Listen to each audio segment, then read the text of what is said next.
कैसे हो आप लोग। उम्मीद है कि आप लोग अपनी पढ़ाई अच्छे से कर रहे होंगे और बोर्ड्स एग्ज़ाम का समय आपके लिए नज़दीक आ चुका है, तो आपकी तैयारी अच्छी से चल रही होगी। तो इसीलिए मैं आपके लिए क्लास 12th एमपी बोर्ड 2026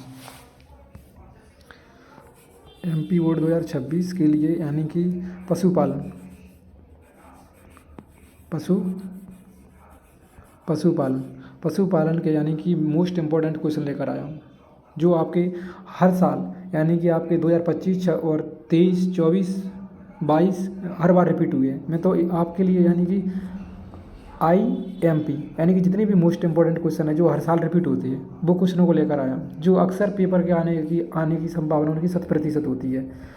यानी कि इनके आने की चांस बहुत अधिक होती है पेपर के अंदर। उन्हीं क्वेश्चनों को मैंने यहाँ पर कलेक्ट किया है और इन क्वेश्चनों को अगर आपने कर लिया तो आपके बोर्ड के एग्ज़ाम के अंदर अगर आप अच्छे नंबर लाना चाहती हैं तो मैं आपके लिए इस प्रकार का क्रम लेकर आया हूँ क्वेश्चनों का। उसी क्रम में आपने अगर क्वेश्चनों को याद किए और लिख दिए तो आपके यहाँ से नंबर कटने की संभावना बिल्कुल भी नहीं रहेगी।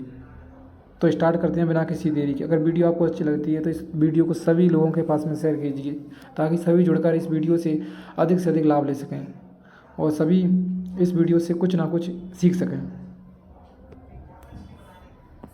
हमारा फर्स्ट क्वेश्चन है आदर्श राशन की गुण या विशेषताएं लिखिए। हमारा जो फर्स्ट क्वेश्चन है आदर्श राशन के गुण या विशेषताएं लिखना है। तो आदर्श राशन की गुण या विशेषताएं, पहला फर्स्ट पॉइंट हो जाएगा आदर्श राशन पाचनशील होना चाहिए। जब भी हम पशु को कोई भी फीड खिला रहे हैं, भोजन खिला रहे हैं, तो यानी कि भोजन सुपाच्य होना चाहिए, रसीला होना चाहिए, मुलायम होना चाहिए, जो आसानी से पशु के आमाशय में डाइजेस्ट हो सके। उसके बाद आदर्श राशन स्वादिष्ट होना चाहिए, यानी कि पशु को यानी कि उसमें टेस्ट आना चाहिए ताकि वो रुचि के साथ में अधिक से अधिक भोजन को ग्रहण कर सके। तो आदर्श राशन स्वादिष्ट होना चाहिए ताकि उसकी रुचि बढ़े खाने के प्रति। आदर्श राशन स्वादिष्ट होना चाहिए, स्वच्छ भी होना चाहिए आपका। और जो तीसरा आपका जो पॉइंट है आदर्श राशन स्वच्छ होना चाहिए, यानी कि किसी प्रकार का गंदा या फिर दूषित भोजन पशु को नहीं खिलाना चाहिए। हमें ताज़ा भोजन पशु को प्रोवाइड कराना चाहिए। आदर्श राशन सस्ता होना चाहिए, यानी कि जो भी हम आदर्श राशन पशु को खिला रहे हैं जिसमें प्रोटीन, कार्बोहाइड्रेट, वसा, लिपिड सभी प्रकार के जो पोषक तत्व होते हैं, विटामिन्स होती हैं और भी कई प्रकार के मिनरल्स होती हैं, आसानी से और सस्ते दामों पर उपलब्ध होना चाहिए। अगर कोई भी फीड का आप एडिटिव खिला रहे हो फीड को, तो उसके अंदर सभी प्रकार के जो पोषक तत्व हैं कम कीमत पर और सस्ते दामों पर मिलना चाहिए। आदर्श राशन संतुलित होना चाहिए, यानी कि इसके अंदर सभी प्रकार के जितने प्रकार के मिनरल्स होती हैं, वसा, कार्बोहाइड्रेट, लिपिड, विटामिन, खनिज लवण सभी प्रकार के पोषक तत्व यानी कि संतुलित मात्रा में होने चाहिए, कम ज़्यादा नहीं होने चाहिए। अगला क्वेश्चन हमारा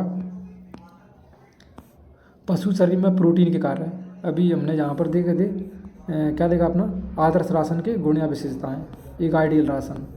आप देख रहे हैं पशु शरीर में प्रोटीन के कार्य या महत्व क्या होते हैं, इम्पोर्टेंस।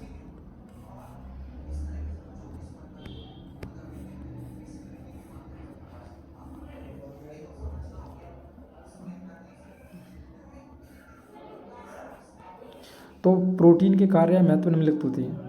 यह शरीर को ऊर्जा प्रदान करता है। प्रोटीन का कार्य होता है पशु शरीर के अंदर, यानी कि जिस प्रकार का करता है प्रोटीन क्या करती है शरीर के अंदर, बिल्डिंग ब्लॉक का कार्य करती है। मसल्स की रिकवरी, जितनी प्रकार की जो मसल्स होती हैं, बॉडी की ऑर्गन्स होती हैं, उनकी टूट फूट होती है। हर दिन कई प्रकार की सेल्स होती हैं जो लगातार टूटती हैं, तो उनकी रिकवरी के लिए हमें किसकी एनर्जी की आवश्यकता होती है, ऊर्जा की। तो प्रोटीन से वो क्या होती है, पूरी हो जाती है हमारी। यह दूध, अंडा और मांस उत्पादन में सहायता करता है। इससे हमें दूध से मिल जाती है, अंडा से, मांस से उत्पादन में भी क्या होती है, सहायता मिलती है। यह शरीर की वृद्धि यानी कि जब भी यानी बॉडी का यानी वेट है तो ग्रोथ करने के लिए और डेवलपमेंट विकास में सहायता करता है। यह एंटीबॉडी का निर्माण करता है।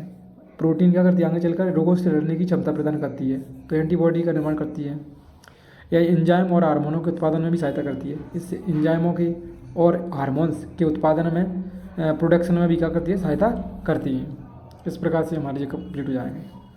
अगला क्वेश्चन क्या है हमारा, जहाँ पर आपके लिए कुछ IMP MCQ आपके लिए मिल गए हैं मोस्ट इम्पोर्टेंट। IMP जो आपके 2026 के लिए बहुत महत्वपूर्ण है। यहाँ से आप देख लीजिए 4 ऑब्जेक्ट टाइप आपको पेपर के अंदर देखने को मिल जाएंगे, सिर्फ इतनी सी छोटी सी टेबल से आपको। तो आपको ये डाटा में जो आपको दे रहा हूँ उसको अच्छे से आपको याद रखना है। पहला क्वेश्चन क्या है, वसा में घुलनशील विटामिन कौन कौन सी होती है, यानी कि वसा के अंदर यानी जो फैट के अंदर सोल्यूबल जो विटामिन होती हैं वो कौन कौन सी होती है, A, D, E के होती हैं। दूसरा क्या है, नेपियर घास, अंजन घास, दीनदयाल घास, बहुवर्षीय घास होते हैं, यानी कि कई बार उगाया जा सकता है इन्हें। ये ग्राम कार्बोहाइड्रेट से 4.1 कैलोरी ऊर्जा प्राप्त होती है। तो ये ग्राम कार्बोहाइड्रेट से हमको 4.1 कैलोरी ऊर्जा यानी कि देखने को मिल जाती है। 1 ग्राम वसा से 9.3 कैलोरी ऊर्जा प्राप्त होती है। ये भी आपको बहुत इंपॉर्टेंट है, वेरी वेरी इंपॉर्टेंट है MCQ आपका। इनमें से आपको या तो ये फर्स्ट वाला या सेकंड वाला आपको ऑब्जेक्टिव के अंदर जरूर देखने को मिल जाएगा। 1 ग्राम प्रोटीन से 4.5 कैलोरी ऊर्जा प्राप्त होती है, इसको भी अच्छे से याद रखना आपको। दुधारू गाय को 100 kg बॉडी वेट पर, एक दुधारू गाय है जिसका बॉडी वेट है 100 kg, उसको 2.5 kg यानी कि इस पूरे बॉडी वेट का यानी शुष्क आहार देना चाहिए, सूखा चारा। पशु शरीर में 83% का जल होता है। ये भी आपको बहुत इंपॉर्टेंट है क्वेश्चन है कि पशु शरीर के अंदर एनिमल बॉडी के अंदर कितनी वाटर की रिक्वायरमेंट होती है। तो 83% ओनली क्या होता है, वाटर पाया जाता है हमारा। मोटे चारे में रेशे की मात्रा 18% से अधिक होती है। ये भी आपको अच्छे से याद रखना है। रेशे की बात कर रहे हैं तो यानी क्या बोल रहा जा रहा है यहाँ पर बोला जा रहा है CFP यानी क्रूड फाइबर की, कच्चे रेशे की बात कर रहे हैं, क्रूड फाइबर बोलते हैं CF को। तो मोटे चारे में रेशे की मात्रा कितनी होती है, 18% से अधिक होती है, अधिक होती है। ये भी आपको अच्छे से याद रखना है। इस प्रकार के ऑब्जेक्टिव आपको पेपर के अंदर देखने को मिलने वाला है।